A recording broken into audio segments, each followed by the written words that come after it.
passer la parole. Merci beaucoup. La parole est à Laetitia Mallet. Merci beaucoup. Merci beaucoup. Déjà, je remercie les deux présidents de nous accueillir aujourd'hui et de s'intéresser à la problématique des déchets dans nos territoires.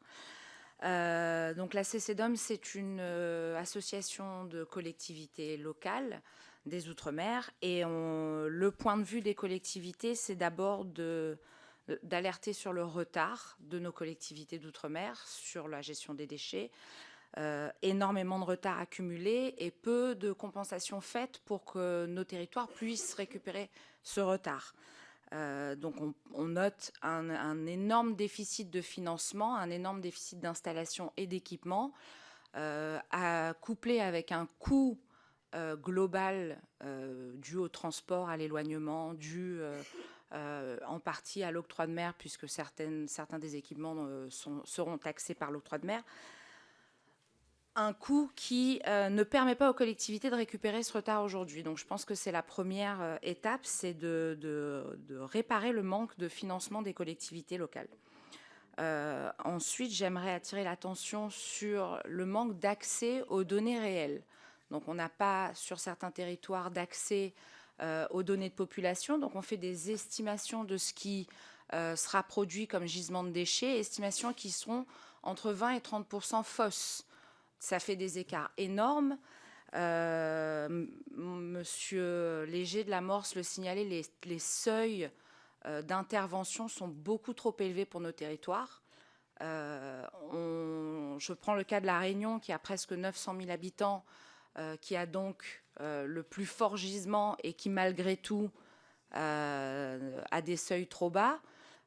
Prenons le cas des Caraïbes, on prend la Guadeloupe et la Martinique qui sont à 800 000 habitants ensemble, sauf qu'on est obligé de les traiter comme des gisements séparés puisque les coûts de transport inter-îles sont beaucoup trop élevés pour associer les deux gisements.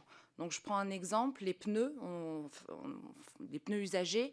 En Guadeloupe, il y a un centre de traitement qui transforme les pneus usagés en pastilles pour être réutilisés.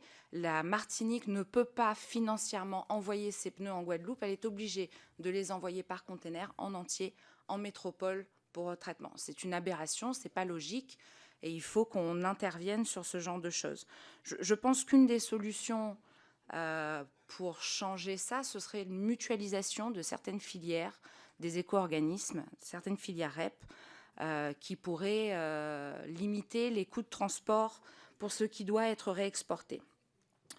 On avait été interrogé l'année dernière par la direction du développement durable sur la consigne en Outre-mer, enfin sur la consigne en général en France. Nous, on est favorable à ce que la consigne des emballages soit mise en place en Outre-mer. Pour nous, c'est une solution viable pour nos territoires. D'ailleurs, il y a certains territoires qui le font déjà. À La Réunion, il y a beaucoup de producteurs qui recyclent les bouteilles en verre. Et je voudrais attirer l'attention sur les déchets dangereux sur lesquels on a de très fortes problématiques puisque les seuils sont trop bas pour être traités.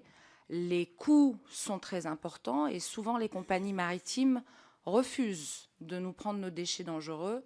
Et donc on est en mode stockage. On n'a pas de foncier, mais on stocke quand même les déchets dangereux avec de forts risques sanitaires, notamment sur les batteries au lithium qui sont stockées dans nos territoires. Il est important d'agir là-dessus aussi. Je rejoins Monsieur Guastavia, je l'ai bien dit ? Guastavie, excusez-moi, de l'ADEME sur le saut qualitatif qui a été effectué ces dernières années en Outre-mer sur la gestion des déchets. Les collectivités ont pris le problème à bras-le-corps et nos territoires font quand même des avancées importantes. Maintenant, on nous a demandé de signifier ce qui était commun à l'Hexagone et à l'Outre-mer. Rien. Rien. On est sur les mêmes réglementations, mais en dehors de ça, c'est compliqué pour nous d'adapter.